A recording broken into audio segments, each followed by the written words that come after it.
तो last video में हम लोगों ने देखा था अपने एल्केन्स के एक बेसिक इंट्रोडक्शन पार्ट को और मेनली हम लोगों ने बात की थी अपने हैलोजिनेशन ऑफ एल्केन्स के बारे में। तो आज हम लोग यहाँ पे उसी सीरीज को आगे बढ़ाते हुए बात करेंगे अपने हाइब्रिडाइजेशन इन एल्केन्स के बारे में और एट लास्ट में हम लोग कवर करेंगे अपने यूजेज ऑफ पैराफिन्स को और उसके बाद जो हमारा यहाँ पे चैप्टर 1 है वो यहाँ पे कंप्लीट हो जाएगा। अब देखो यहाँ पे एक चीज़ बहुत ध्यान से सुनना, जो हमारा हाइब्रिडाइजेशन है ये अपने आप में एक बहुत बड़ा कॉन्सेप्ट है। तो इसको हम लोग यहाँ पे काफ़ी डिटेल में देखेंगे। हम लोग यहाँ पे स्पेशली देखेंगे कि हाइब्रिडाइजेशन आखिर आया क्यों, आखिर इसकी ज़रूरत ही क्यों पड़ी, और मेनली जो हमारे सिलेबस में दे रखा है sp3 हाइब्रिडाइजेशन इन एल्केन्स, तो उसके बारे में भी काफ़ी डिटेल में बात करेंगे। तो यहाँ पे देखो, अगर आज तक आप लोगों ने हाइब्रिडाइजेशन का नाम भी नहीं सुना है या फिर इसके बारे में कुछ भी नहीं पता है, तो आज आप लोग को बस ये वीडियो बिल्कुल कॉन्सेंट्रेट होकर देखनी है। हाइब्रिडाइजेशन से रिलेटेड आपके जितने भी डाउट्स हैं वो यहाँ पे आज की वीडियो में क्लियर हो जाएंगे। तो आप लोग कॉपी और पेन लेके बैठ जाइए और हम लोग अपना आज का वीडियो स्टार्ट करते हैं। अब देखो, हाइब्रिडाइजेशन को समझने के लिए हमें पहले समझना होगा अपने SPDF इलेक्ट्रॉनिक कॉन्फ़िगरेशन को। अब देखो, ये सारी जो चीज़ें हैं ये आप लोग को नोट्स में नहीं मिलने वाली, तो आप लोग अगर लिखना है तो खुद से नोट डाउन करो या फिर जैसे भी समझना हो। मैं इसको नोट्स में नहीं प्रोवाइड करने वाला। यार इतना तो आप लोग करो यार, आप लोग तो बिल्कुल मतलब लिखना पढ़ना चाहते ही नहीं हो, बस नोट्स मिल जाए, तो खुद से भी थोड़ा बहुत तो लिखा करो। तो यहाँ पे देखो, सबसे पहले अगर हम लोग बात करें अपने इलेक्ट्रॉनिक कॉन्फ़िगरेशन की, तो हम लोगों ने अभी तक जो है KLMN इलेक्ट्रॉनिक कॉन्फ़िगरेशन को तो काफ़ी देखा हुआ है, ठीक है। और बेसिकली हम लोगों ने अपने बेसिक्स वाले पार्ट में इसके बारे में बात भी की थी। लेकिन यहाँ पे एक इलेक्ट्रॉनिक कॉन्फ़िगरेशन हमारा और होता है, जो कि होता है हमारे यहाँ पे SPDF। अब देखो, SPDF बेसिकली होते क्या है, जैसे ये जो KLMN है ये हमारी क्या होती है, हमारी शेल्स होती हैं, हम लोगों ने देखा था। तो ये जो SPDF है ना, ये इसी सेल्स के क्या होते हैं, सब सेल्स होते हैं, ठीक है। देखो, अभी ज़्यादा डिटेल में हमें नहीं जानना है इसके बारे में, हमें उतना ही जानना है जितना हमारे हाइब्रिडाइजेशन में यूज होने वाला है। तो सिंपली आप लोग समझ गए कि एक हमारा SPDF इलेक्ट्रॉनिक कॉन्फ़िगरेशन भी होता है। अब यहाँ पे ध्यान से सुनना, ये जो हमारे SPDF होते हैं तो इनके अंदर हम लोग जो है मैक्सिमम नंबर ऑफ इलेक्ट्रॉन्स की बात करें तो जैसे हमारा KLMN में हम लोगों ने देखा था कि K के अंदर 2 होते हैं और L के अंदर कितना होता है, 8 होता है, और M के अंदर मैक्सिमम में 3 इलेक्ट्रॉन्स और N के अंदर 32, 2, 8, 18, 32 याद होगा आप लोग को। तो उसी तरीके से SPDF में क्या होता है, देखो S के अंदर जो मैक्सिमम इलेक्ट्रॉन्स हो सकते हैं वो हो सकते हैं यहाँ पे 2, ठीक है। और अगर P की बात करें तो इसके अंदर हमारे मैक्सिमम इलेक्ट्रॉन्स हो सकते हैं 6, और D की बात करें तो हमारे मैक्सिमम इसके अंदर 10 इलेक्ट्रॉन्स आ सकते हैं। देखो, मैक्सिमम की बात हो रही है, मिनिमम यहाँ पे कितने भी हो सकते हैं, पर मैक्सिमम यहाँ पे 6, मैक्सिमम यहाँ पे 10, और F के अंदर यहाँ पे मैक्सिमम जो है 14 इलेक्ट्रॉन हो सकते हैं। अब देखो, यहाँ पे इसके इलेक्ट्रॉनिक कॉन्फ़िगरेशन के लिए, जैसे मान लो अगर हमारा कोई भी एटम है, जैसे कार्बन है, अगर मान लो कार्बन है, क्योंकि हमें तो मेनली कार्बन के बारे में बात करनी है, तो कार्बन का अगर हम लोग KLMN से इलेक्ट्रॉनिक कॉन्फ़िगरेशन करते हो तो हमारा क्या होता है, 2, 6 है ना, बहुत ही सिंपल है। लेकिन यहाँ पे अगर हम लोग बात करें, सॉरी यहाँ पे 2, 4 होता है यार, ठीक है 2, 4, क्योंकि कार्बन का इलेक्ट्रॉनिक नंबर कितना होता है, एटॉमिक नंबर 6 होता है। तो यहाँ पे अगर हम लोग जो है अपने SPDF की बात करें तो इसका थोड़ा सा देखो अलग सिस्टम होता है। इसके लिए यहाँ पे हमारा एक रूल होता है अबाउस प्रिंसिपल। देखो, अगर आप लोगों को थोड़ी बहुत चीज़ें नहीं भी समझ में आ रही हैं तो ज़्यादा परेशान मत हो। देखो, ये हमारे सिलेबस का काम नहीं है, इसको हम लोग सिर्फ समझ रहे हैं ताकि हम लोग को जो है हाइब्रिडाइजेशन समझ में आ जाए कि आखिर हाइब्रिडाइजेशन आया कहाँ से। तो यहाँ पे देखो, अब बॉस प्रिंसिपल ने क्या किया कि हमारे जो है जो भी हमारे SOP है, ठीक है, तो इसको यहाँ पे कुछ इस सीरीज में अरेंज कर दिया, ठीक है। जैसे हमारा 1s हो गया, 2s 2p हो गया, 3s 3p 3d और 4s 4p 4d 4f, इस तरीके से अरेंज कर दिया। और उसके बाद यहाँ पे क्या हुआ कि हम लोगों ने जो है एक एरो का ऐसे साइन किया, ठीक है, इस तरीके से हम लोगों ने एरो बनाया। अब यहाँ पे अबाउस प्रिंसिपल के अकॉर्डिंग क्या बोला गया कि इसको आप लोग जो है एक सीरीज में अरेंज कीजिए। किस तरीके से, एरो देखो, एरो जिधर से जा रहा है, यानी एरो देखो यहाँ पे अगर बात करें तो यहाँ पे एरो किधर जा रहा है, 1s की तरफ, तो सबसे पहले हम लोग लिखेंगे 1s। अब देखो, चूंकि s के अंदर मैक्सिमम कितने इलेक्ट्रॉन हो सकते हैं, 2, तो हम लोगों ने क्या कर दिया, 1s2 कर दिया। अब उसके बाद हम लोग बात करें तो दूसरा हम लोग कैसे करेंगे, अब देखो दूसरी बार एरो किधर से जा रहा है, 2 से, 2s से, तो हम लोगों ने क्या किया, 2s लिखा, और s के अंदर मैक्सिमम कितने इलेक्ट्रॉन हो सकते हैं, 2, तो 2s2 लिख दिया। अब उसके बाद देखो, उसके बाद हमें क्या करना है, देखो एरो इधर से जा रहा है उधर आना है, यानी कि 2s पे जाने के बाद हमें क्या करना है, दोबारा से 2p पे आना है। देखो एरो यहाँ से तो जा रहा है, तो अब हम लोग क्या करेंगे 2p, और p के अंदर मैक्सिमम कितने इलेक्ट्रॉन हो सकते हैं, 6, तो हम लोगों ने क्या किया 2p6 लिख दिया।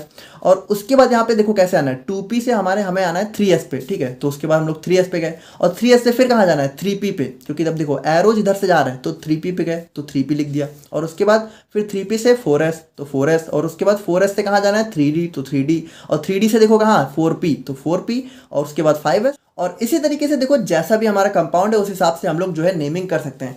अब एक चीज़ यहाँ पे ध्यान रखना, ये जो हमारा अबाउ है ना, ये हमारे किसी साइंटिस्ट का नाम नहीं है, ठीक है, इस चीज़ को बहुत ही ध्यान रखना। ये हमारा बस एक अबाउ प्रिंसिपल है, बेसिकली हमारा एक जर्मन वर्ड है यहाँ पे किसी साइंटिस्ट का नेम नहीं है। तो अब हम लोग यहाँ पे अगर बात करें तो देखो इस तरीके से हम लोग नेमिंग करते हैं। अब अगर हम लोग बात करें अपने कार्बन की, क्योंकि मेनली हमें तो बात करनी है अपने हाइड्रोकार्बन्स के बारे में, तो अगर हम लोग कार्बन की नेमिंग जो है अपने एसपीडीएफ से करना चाहें इलेक्ट्रॉनिक कॉन्फ़िगरेशन, तो कैसे होगा? देखो कार्बन का एटॉमिक नंबर कितना होता है? 6। तो इलेक्ट्रॉनिक कॉन्फ़िगरेशन की बात करें तो यहाँ पे देखो इस वाले रूल को फॉलो करना है।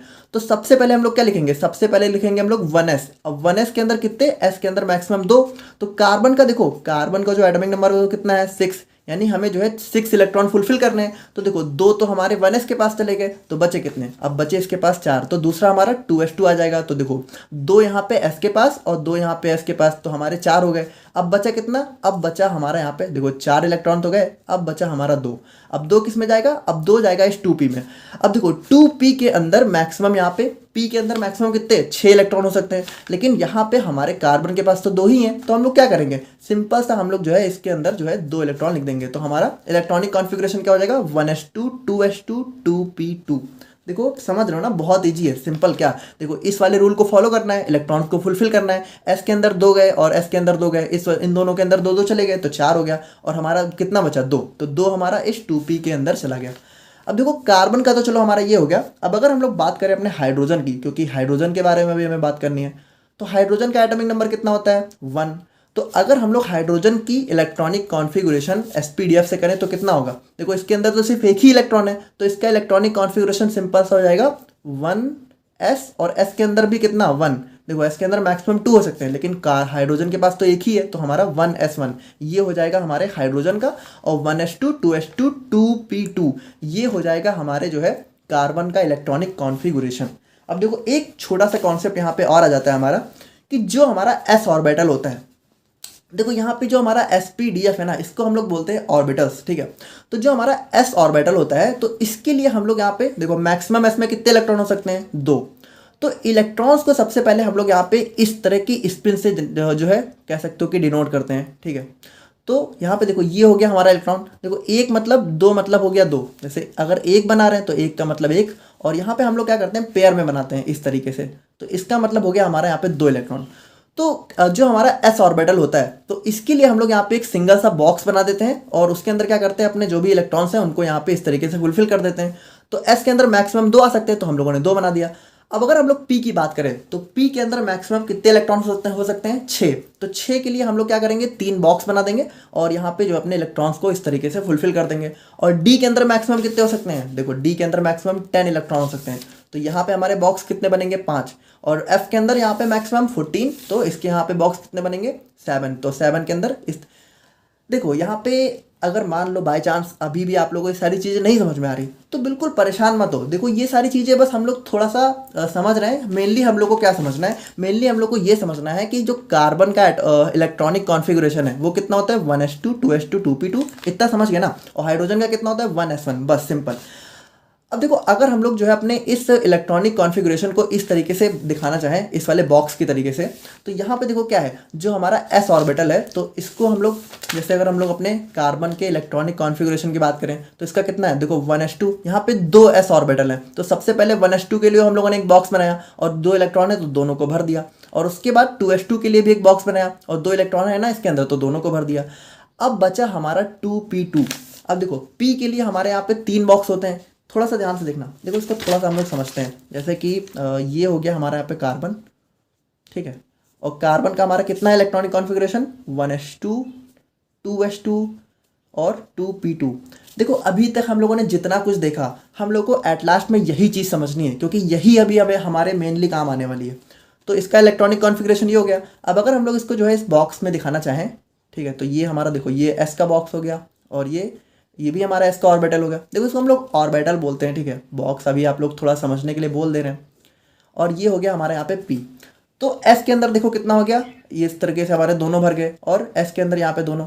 अब देखो P के अंदर मैक्सिमम यहाँ पे 6 इलेक्ट्रॉन तो हो सकते हैं। अगर एक जनरल वे की बात करें, मान लो अगर P हमारा किसी एटम के लिए फुलफिल है, ठीक है, तो यहाँ पे हम लोग इस तरह से बनाते हैं। लेकिन यहाँ पे कार्बन के अंदर तो P में सिर्फ 2 ही इलेक्ट्रॉन है, तो इसको हम लोग भरेंगे कैसे, यानी यहाँ पे हमारी इलेक्ट्रॉन की स्पिन को हम लोग कैसे भरेंगे।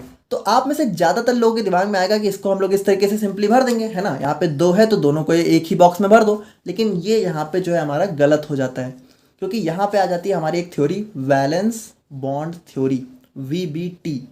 अब देखो ये सारी चीज़ें हमारे 11th में दे रखी हैं, बट अगर आप लोगों ने पढ़ी है तो अच्छी बात है, नहीं पढ़ी है तो कुछ नहीं, सिंपली समझो। वैलेंस बॉन्ड थ्योरी हमारी क्या कहती है कि जो हमारा इलेक्ट्रॉन्स होता है, ठीक है, ये हमारा कोशिश करता है कि जब तक पॉसिबल हो ये यहाँ पे अनपेयर्ड रहे। अनपेयर्ड यानी देखो ये क्या है, ये देखो 2 इलेक्ट्रॉन है ना, और ये हमारा पेयर में है, तो ये देखो जब तक ये पॉसिबल हो तब तक कोशिश करता है कि ये पेयर में ना रहे, ये हमारा सिंगल सिंगल में रहे। तो यानी कि अगर हम लोग बात करें इसमें, तो जो हमारा 2p2 है, तो हम लोग जो है अपने इलेक्ट्रॉन्स को इसके अंदर भर रहे हैं, ठीक है, इसके अंदर फिल कर रहे हैं इन ऑर्बिटल्स के अंदर, तो हम लोग क्या करते हैं कि हम लोग सबसे पहले इस तरीके से भरना चालू करते हैं, इस तरीके से। अब अगर मान लो हमारा कोई भी कंपाउंड है जिसमें यहाँ पे 2p के अंदर मान लो हमारे कह लेते हैं कि चलो 4 इलेक्ट्रॉन है ना, यहाँ पे कार्बन के अंदर तो चलो 2p2 है, मान लो कोई कंपाउंड है या फिर कोई एटम है जिसके अंदर 2p4 है, तो यहाँ पे देखो हम लोग कैसे फिल करेंगे। यहाँ पे सबसे पहले हम लोग क्या करेंगे, सबसे पहले तीनों को इस तरीके से फिल करेंगे, ठीक है, 3। अब बचा कितना, एक और बचा, तो अब यहाँ पे हम लोग जो है यहाँ पे लगा सकते हैं। अच्छा, यहाँ पे p ऑर्बिटल में एक चीज़ और होती है कि जो पहला वाला p होता है इसको हम लोग बोलते थे px, यानी पहला बॉक्स px और दूसरा वाला py, तीसरा वाला pz।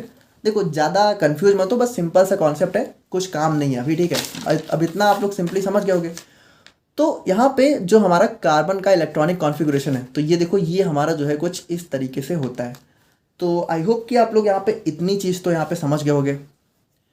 तो अभी तक हम लोगों ने क्या देखा कि जो हमारा कार्बन है, अगर हम लोग उसके एक नॉर्मल SPDF इलेक्ट्रॉनिक कॉन्फ़िगरेशन की बात करें तो वो हमारा जो है कुछ इस तरीके से होता है। लेकिन अब देखो यहाँ पे एक रूल हमारा और आ जाता है, जो हमारा वैलेंस बॉन्ड थ्योरी है, देखो यही हमारी एक रूल और आता है कि जो भी हमारे बॉन्ड का फॉर्मेशन होता है, जैसे अगर कोई भी कंपाउंड है या फिर कोई भी एटम है, अगर वो बॉन्ड बना रहा है तो बॉन्ड का फॉर्मेशन हमेशा जो है अनपेयर्ड इलेक्ट्रॉन्स के बीच में होता है। देखो ये काफ़ी एक इंपॉर्टेंट चीज़ है, अभी आप लोगों को समझ में आ जाएगी। हमेशा जो है बॉन्ड हमारा जो है अनपेयर्ड इलेक्ट्रॉन के बीच में ही बनता है। लेकिन अगर हम लोग यहाँ पे अपने कार्बन की बात करें तो यहाँ पे देखो जो हमारे अनपेयर्ड इलेक्ट्रॉन है वो कितने हैं, वो तो सिर्फ 2 ही हैं। लेकिन आप लोग को बहुत अच्छे से पता है कि कार्बन हमारा कितने बॉन्ड बनाता है, कार्बन हमारा 4 बॉन्ड बनाता है। आप लोग बचपन से पढ़ते हुए आ रहे हो, और अगर नहीं भी पढ़ा है तो हम लोगों ने बेसिक्स वाले पार्ट में बहुत चिल्ला चिल्ला के डिस्कस किया है कि कार्बन हमारा 4 बॉन्ड बनाता है हाइड्रोजन के साथ या फिर किसी के साथ भी। लेकिन बॉन्ड कितने बनाता है, 4। लेकिन अगर इस वाले इलेक्ट्रॉनिक कॉन्फ़िगरेशन को देखें तो हमारा जो अनपेयर्ड इलेक्ट्रॉन है वो तो सिर्फ 2 ही है, तो इस हिसाब से तो सिर्फ 2 ही बॉन्ड बनेंगे, लेकिन बॉन्ड तो 4 बनते हैं। तो यहाँ पे क्या होता है कि जो हमारा कार्बन है ये क्या होता है, ये हमारा ग्राउंड स्टेट से चला जाता है अपने एक्साइटेड स्टेट में। अब एक्साइटेड स्टेट में होता क्या है, ये जो हमारा s ऑर्बिटल होता है 2s2 वाला, यहाँ से हमारा एक इलेक्ट्रॉन जो है निकल के हमारे इस p वाले में चला जाता है। और अब देखो क्या हो रहा है, अब हमारे जो है 4 अनपेयर्ड इलेक्ट्रॉन जो है हमें मिल गए, और अब जो है हमारा जो बॉन्ड फॉर्मिंग जो भी रिक्वायरमेंट है वो यहाँ पे फुलफिल हो जाती है। Because according to valence bond theory bonding always occurred in unpaired electrons and since carbon makes 4 bonds hence it goes in excited state. तो आई होप कि आप लोग यहाँ पे समझ गए होंगे एक्साइटेड स्टेट क्या होती है और क्यों कार्बन यहाँ पे एक्साइटेड स्टेट में जाता है। अब देखो यहाँ पे अगर हम लोग बात करें तो अगर हम लोग जो है अपने जनरली कार्बन और हाइड्रोजन, यानी अगर हम लोग मान लो सिंपली CH4 का एग्जांपल लें, तो अगर हम लोग इसके बॉन्ड फॉर्मेशन को डीपली देखना चाहें तो अब देखो किस तरीके से होता है। जो हमारा कार्बन है तो यहाँ पे कार्बन का देखो हम लोग जो है अपने अनपेयर्ड इलेक्ट्रॉन्स को यहाँ पे बनाएंगे, क्योंकि इन्हीं के बीच में बॉन्ड फॉर्मेशन होगा। तो जो हमारा S है 2s2 वाला, तो यहाँ पे देखो सिंगल अनपेयर्ड इलेक्ट्रॉन हो गया और P में 3 हो गए। अब जो हमारा हाइड्रोजन है, ध्यान से देखना, जो हमारा हाइड्रोजन है इसकी इलेक्ट्रॉनिक कॉन्फ़िगरेशन कितनी थी, 1s1। अब इसको अगर हम लोग ऑर्बिटल के फॉर्म में बनाएं तो क्या होगा, देखो ये हमारा s ऑर्बिटल और सिंगल अनपेयर, क्योंकि सिंगल ही इलेक्ट्रॉन है। तो यहाँ पे देखो हमारे कार्बन के साथ हाइड्रोजन कितने होते हैं, हाइड्रोजन हमारे होते हैं 4, 1 2 3 4। तो यहाँ पे देखो 4 हमारे हाइड्रोजन के यहाँ पे ऑर्बिटल आ जाएंगे। और बॉन्ड कैसे बनेगा, देखो इस s का इस s के साथ और इस p का इस s के साथ और ऐसे और कुछ इस तरीके से हमारा देखो बॉन्ड बन जाएगा। यानी कि अगर हम लोग अपने कार्बन और हाइड्रोजन के बीच बॉन्ड्स की बात करें तो यहाँ पे देखो पहला बॉन्ड हमारा क्या होगा, पहला बॉन्ड होगा हमारा s और s के बीच में, है ना। पहला बॉन्ड हमारा s ऑर्बिटल और s ऑर्बिटल के बीच में होगा। और बाकी जो 3 बॉन्ड होंगे वो देखो कैसे होगा, यहाँ पे हाइड्रोजन के तीनों ऐसे ही हैं, लेकिन यहाँ पे हमारा कार्बन का तो p वाला ऑर्बिटल आ गया, तो हमारा 3 बॉन्ड बनेगा sp में और 1 बॉन्ड बनेगा हमारा ss में। यानी अगर हम लोग इस हिसाब से देखें तो एक बॉन्ड हमारा जो है यहाँ पे इन तीनों से थोड़ा बहुत तो डिफरेंट होगा ही, क्योंकि यहाँ पे तो p ऑर्बिटल आ गई ना और यहाँ पे तो s ऑर्बिटल ही है। यानी एक बॉन्ड हमारा कार्बन का थोड़ा सा अलग होगा और 3 बॉन्ड यहाँ पे क्या होंगे, 3 बॉन्ड हमारे कार्बन के एग्जैक्टली सेम होंगे। यही तो होना चाहिए ना इस हिसाब से। लेकिन यहाँ पे ट्विस्ट कहाँ आया, हम लोगों ने क्या देखा कि एक्सपेरिमेंट, बहुत सारे एक्सपेरिमेंट वगैरह किए गए और ये देखा गया कि जो हमारा मेथेन होता है, अगर हम लोग स्पेशली मेथेन की बात करें, तो जो हमारे कार्बन के चारों बॉन्ड होते हैं हाइड्रोजन के साथ, वो चारों के चारों यहाँ पे बिल्कुल सेम होते हैं। यानी कि but all the bonds of carbon are identical with each other in every aspect like energy, angle, shape, size. यानी कि ये जो चारों बॉन्ड है ये बिल्कुल सेम होते हैं, यानी इनकी एनर्जी भी सेम होती है, साइज भी सेम होता है, शेप भी सेम होता है, इनका एंगल भी बिल्कुल सेम होता है। तो अगर हम लोग यहाँ पे इस वाले थ्योरी से देखें तो यार यहाँ पे एस वाला बॉन्ड तो थोड़ा सा तो अलग होना ही चाहिए, यानी कुछ तो अलग होना चाहिए। लेकिन यहाँ पे क्या देखा गया कि यहाँ पे तो हमारे चारों बॉन्ड सेम है। तो अब यहाँ पे क्या हुआ, तो अब यहाँ पे हमारी एंट्री हुई हमारे हाइब्रिडाइजेशन की। तो हाइब्रिडाइजेशन में यहाँ पे क्या बोला गया कि एटॉमिक ऑर्बिटल्स ऑफ सेम और nearly same energy combines with each other to form new hybrid orbitals of exactly same energy, shape and size. देखो अब बिल्कुल मेरी बात को ध्यान से सुनना। देखो यहाँ तक तो आप लोग समझ गए होगा ना कि यहाँ पे क्या हुआ, हमारा कार्बन और हाइड्रोजन के बीच में बॉन्ड का फॉर्मेशन हुआ, एक बॉन्ड हमारा एसएस के बीच में बना, 3 हमारा एसपी के बीच में बना। ठीक है, तो हमारा एसएस वाला बॉन्ड अलग होना चाहिए, एसपी वाले तीनों सेम होने चाहिए। लेकिन यहाँ पे देखा गया कि चारों के चारों सेम है, तो चारों के चारों सेम है। इस थ्योरी को यहाँ पे कैसे एक्सप्लेन किया गया, तो इसको एक्सप्लेन करने के लिए आया हमारा हाइब्रिडाइजेशन का कॉन्सेप्ट। तो हाइब्रिडाइजेशन क्या कहता है कि एटॉमिक ऑर्बिटल्स ऑफ सेम और नियरली सेम एनर्जी। अब देखो ये जो हमारी एस और पी हैं ये बिल्कुल जस्ट अगल बगल ही होती हैं, तो इनकी एनर्जी थोड़ी सी यहाँ पे लगभग सेम ही होती है। तो यहाँ पे क्या होता है कि जो हमारा एस ओ पी है, देखो यहाँ पे क्या होता है, कंबाइंस विथ ईच अदर। यानी ये एस ओ पी क्या करेंगे, अब ये दोनों जो है कंबाइन करेंगे and to form new hybrid orbitals, और न्यू हाइब्रिड ऑर्बिटल का फॉर्मेशन करेंगे जो कि exactly same energy, shape and size. यानी कि अब क्या होगा, ध्यान से देखना, एक एस यहाँ पे देखो पी में कितने हैं, पी में हमारे 3 ऑर्बिटल हैं, तो यहाँ पे एक एस ने क्या किया, हमारे 3 पी के साथ कंबाइन किया और हमारा क्या बना दिया, sp3। अब देखो यहाँ पे हमारी 4 नई हाइब्रिड ऑर्बिटल्स का फॉर्मेशन हो गया। इसको हम लोग बोलते हैं हाइब्रिड ऑर्बिटल्स। ठीक है, ऑर्बिटल्स, ऑर्बिटल्स जो भी आप लोगों को सही लगे। तो यहाँ पे क्या हुआ, अब देखो ये चारों ना बिल्कुल सेम है और इन चारों का नाम क्या है, इन चारों का नाम है sp3। क्यों, क्योंकि एक एस और 3 पी और एक एस यहाँ पे कंबाइन किए हैं, तो हमारा क्या बन गया, sp3। और चारों ऑर्बिटल्स यहाँ पे क्या होंगे, बिल्कुल सेम एनर्जी के होंगे, बिल्कुल सेम साइज के। और अब अगर हम लोग यहाँ पे इस वाले कॉन्सेप्ट से अपने यहाँ पे कार्बन हाइड्रोजन के बॉन्ड को देखें, तो अब देखो यहाँ पे क्या हुआ, चारों सेम हो गए, तो अब जो हमारी बॉन्डिंग होगी वो बिल्कुल सेम हो जाएगी। यानी ये sp3 हमारे हाइड्रोजन के s के साथ कंबाइन करेगा और हमारा बॉन्ड क्या बनेगा, देखो अभी तक ss sp sp बन रहा था, अब क्या बनेगा, s sp3। ठीक है, चारों के चारों बिल्कुल चारों यहाँ पे एकदम सेम होंगे। तो इस तरीके से हमारे यहाँ पे हाइब्रिडाइजेशन के कॉन्सेप्ट की एंट्री होती है। आई होप कि आप लोग यहाँ पे थोड़ा बहुत समझ गए होंगे। अब देखो कुछ चीज़ें थोड़ा सा हम लोग जो है और डिस्कस कर लेते हैं। लाइक अगर हम लोग बात करें तो यहाँ पे देखो हाइब्रिडाइजेशन हमारे बहुत अलग अलग टाइप के हो सकते हैं, जैसे कि sp हो सकता है, sp2 हो सकता है। अगर मान लो जैसे देखो बिल्कुल सिंपल है, अगर एक एस हमारा एक पी के साथ कंबाइन कर रहा है तो sp, अगर एक एस हमारा 2 पी के साथ कंबाइन कर रहा है तो sp2, अगर एक एस हमारा 3 पी के साथ कंबाइन कर रहा है तो sp3, और अगर एक एस हमारा 3p और एक d ऑर्बिटल के साथ भी कंबाइन कर रहा है तो sp3d। बिल्कुल सिंपल है ना। अच्छा यहाँ पे एक छोटी सी चीज़ आप लोग को और समझनी बहुत ज़रूरी है कि यहाँ पे देखो एक मिनट, यहाँ पे देखो क्या है कि जैसे ये जो हमारा s ऑर्बिटल होता है और जो हमारा p ऑर्बिटल होता है, जैसे sp-df होते हैं ना, तो यहाँ पे इन ऑर्बिटल्स का कुछ शेप भी यहाँ पे होता है। जैसे कि अगर हम लोग अपने s ऑर्बिटल की बात करें तो इसका शेप यहाँ पे स्फेरिकल होता है, और जो हमारा p है इसका शेप यहाँ पे डम्बल होता है। अब देखो d का यहाँ पे डबल डम्बल होता है, बट हमें उतना काम नहीं है, हमें सिर्फ s और p का काम है। तो s का क्या होता है, स्फेरिकल, और p का क्या होता है, डम्बल। इतना समझ गए। लेकिन यहाँ पे ध्यान से सुनना, जब s और p यहाँ पे कंबाइन करके हमारी हाइब्रिड ऑर्बिटल बना लेती हैं, तो हाइब्रिड ऑर्बिटल का शेप यहाँ पे देखो कैसा हो जाता है। जो हमारी हाइब्रिड ऑर्बिटल्स है चाहे वो कैसी भी हो, उसका शेप यहाँ पे बिल्कुल इस तरीके से होता है। यानी इसमें क्या होता है, देखो हाइब्रिड ऑर्बिटल्स के शेप में हमारे एक होता है हमारा छोटा सा स्मॉल लोब और एक होता है हमारा यहाँ पे बड़ा सा लार्ज लोब। ठीक है, तो ये होता है हमारे यहाँ पे हाइब्रिड ऑर्बिटल्स का शेप। देखो आप लोग यार कंफ्यूज तो नहीं हो रहे हो, मुझे पता है थोड़ा सा ज़्यादा कॉन्सेप्ट लग रहे हैं, बट मेनली अब हम लोग यहाँ पे समझ चुके हैं। मेनली हम लोग को यही समझना था कि हाइब्रिडाइजेशन हमारा क्यों आया, क्योंकि जो हमारे कार्बन के चारों बॉन्ड है वो यहाँ पे सेम होते हैं, लेकिन अगर हम लोग बैलेंस बॉन्ड थ्योरी देखें या फिर एसपीडीएफ देखें तो उस हिसाब से यहाँ पे मैच नहीं हो रहा था, इसीलिए हमारे हाइब्रिडाइजेशन के कॉन्सेप्ट की एंट्री होती है। अब देखो एक चीज़ और है, एक छोटी सी चीज़ है, बस छोटी सी, जैसे कि जो हमारा एसपी है, देखो हाइब्रिडाइजेशन यहाँ पे एक बहुत इंपॉर्टेंट चीज़ बताता है हमें। हाइब्रिडाइजेशन हमें ये बताता है कि जो भी हमारा कोई सा भी कंपाउंड है उसका शेप यहाँ पे कैसा है, वो भी हमारा हाइब्रिडाइजेशन बता देता है। कैसे बता देता है? अगर मान लो आप लोगों ने किसी कंपाउंड का या फिर किसी भी एटम का जो है हाइब्रिडाइजेशन निकाला और अगर एसपी आ रहा है, तो एसपी का मतलब होता है उसका शेप यहाँ पे होगा लीनियर। लीनियर मतलब कि हमारा जो है 180 डिग्री सेल्सियस पे होगा, ठीक है। और चूंकि हाइब्रिड ऑर्बिटल्स हमारे यहाँ पे कुछ इस तरीके से होते हैं, तो इसका शेप थोड़ा सा ऐसा हो जाएगा।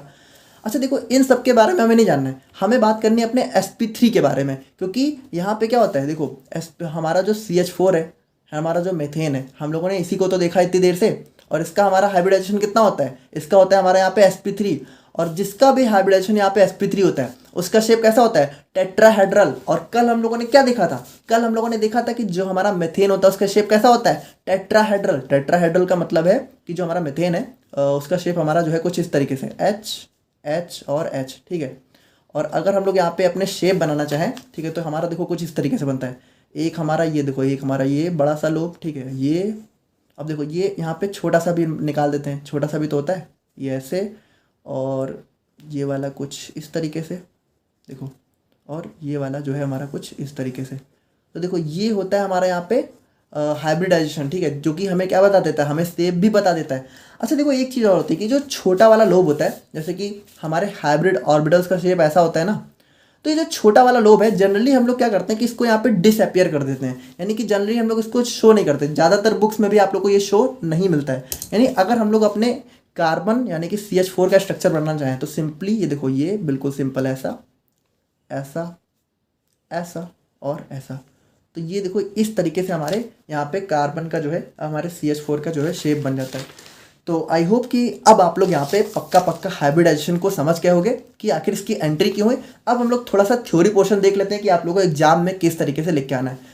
तो अगर हम लोग बात करें अपने हाइब्रिडाइजेशन की, तो hybridization is defined as intermixing of atomic orbitals of same और nearly same energy to give new hybrid orbitals of exactly same energy, shape and size. हम लोगों ने ऑलरेडी बहुत अच्छे से देख लिया है, जैसे कि हमारा एक एस अगर 3p के साथ कंबाइन करता है तो हमारा क्या बन जाता है, sp3, ठीक है। और अगर हम लोग अपने हाइब्रिडाइजेशन की कुछ स्पेशल कैरेक्टरिस्टिक या फिर प्रॉपर्टी की बात करें, तो all the hybrid orbitals have exactly same property, यानी सभी की प्रॉपर्टी बिल्कुल सेम होगी, साइज भी सेम, शेप भी सेम और एनर्जी भी सेम।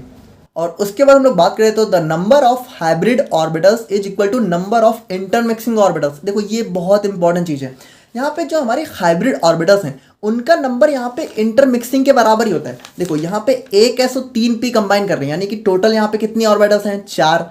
तो हाइब्रिड ऑर्बिटल्स भी तो कितनी है, देखो 1 2 3 4 ही है ना, यानी कि जो हमारी हाइब्रिड ऑर्बिटल्स होंगी उनका नंबर यहाँ पे बिल्कुल यहाँ पे कंबाइनिंग ऑर्बिटल्स के बराबर ही होगा, ठीक है। और उसके बाद बात करें तो the name of hybrid orbitals is done on the name of intermixing orbitals. देखो ये भी हमें पता है, अगर एक एस और 2p कंबाइन कर रहे हैं तो हमारा क्या हो जाता है, sp2, और अगर एक एस और 3p कंबाइन कर रहे हैं तो sp3, 1s 3p और एक d कंबाइन कर रहे हैं तो sp3d, अगर मान लो यहाँ पे 2d जो है तो sp3d2। तो इस तरीके से हमारे नेम भी जो है हमारे पेरेंट ऑर्बिटल पे ही बनता है। और बात करें हम लोग यहाँ पे शेप ऑफ हाइब्रिड ऑर्बिटल्स की, तो इसको भी हम लोग देख चुके हैं। Hybrid orbitals contains one small lobe and one large lobe. Generally, small lobe is not represented. तो ये होता है हमारे यहाँ पे हाइब्रिड ऑर्बिटल्स का शेप। तो अब हम लोग यहाँ पे फाइनली बात करें अपने sp3 हाइब्रिडाइजेशन इन एल्केन्स के बारे में। देखो क्या है ना कि हम लोगों ने इसको इतना डिटेल में इसलिए डिस्कस किया कि पहली बात ये क्वेश्चन एग्जाम में अक्सर ही देखने को मिल जाता है, और दूसरी बात कि थोड़ा सा लॉन्ग में देखने को मिल जाता है। तो हमें यहाँ पे हाइब्रिडाइजेशन को भी एक्सप्लेन करना काफ़ी ज़रूरी है, क्योंकि ये देखो इसके अंदर ज़्यादा मैटर है ही नहीं, इसके अंदर सिंपल यही है कि all the carbons of alkanes shows sp3 hybridization, हमें पता है, जैसे हमारा मेथेन हो गया। अच्छा देखो यहाँ पे एक चीज़ और समझना कि यहाँ पे क्या बोल रहा है, जैसे मान लो देखो मेथेन है, ठीक है, मेथेन, तो मेथेन के अंदर तो चलो सिंपल है कि हमारा कार्बन है, तो हमारा चलो 4 कार्बन है, 4 हाइड्रोजन, तो ये हमारा sp3 हो गया। अगर मान लो हम लोग एक और एल्केन की बात करें, जैसे एथेन की बात करें, तो एथेन हमारा क्या होता है, एथेन हमारा होता है CH3 और CH3, है ना। तो यहाँ पे अगर हम लोग स्ट्रक्चर बनाए तो C और H, ठीक है, H और H और C, H और H। यहाँ पे देखो क्या बोल रहा है कि all the carbons of alkanes shows sp3 hybridization. देखो ये जो हाइब्रिडाइजेशन होती है ये पर कार्बन पे देखी जाती है, पूरे कंपाउंड पे नहीं देखी जाती है, इस चीज़ को ध्यान रखना। जैसे अगर हम लोग बात करें एथेन की, तो हम लोग हर एक यानी एथेन के दोनों कार्बन का अलग अलग हाइब्रिडाइजेशन निकालते हैं, ऐसा नहीं करते कि पूरे का निकाल देते हैं। देखो पूरे का यहाँ पे निकलेगा ही नहीं, हम लोग अलग अलग बताएंगे, और अलग अलग निकालोगे तो इसका भी sp3 आएगा और इसका भी यहाँ पे sp3 ही आएगा। और उसके बाद हम लोग बात करें तो in sp3 hybridization 1s orbital combines with 3p orbitals to form 4 equivalent sp3 hybrid orbitals। तो ये चीज़ भी हमें पता है कि एक s हमारा 3p के साथ कंबाइन करता है तभी तो sp3 बनता है। यहाँ पे देखो एक चीज़ बहुत इंपॉर्टेंट है कि each sp3 hybrid orbitals shows 25% s orbital character and 75% p orbital character.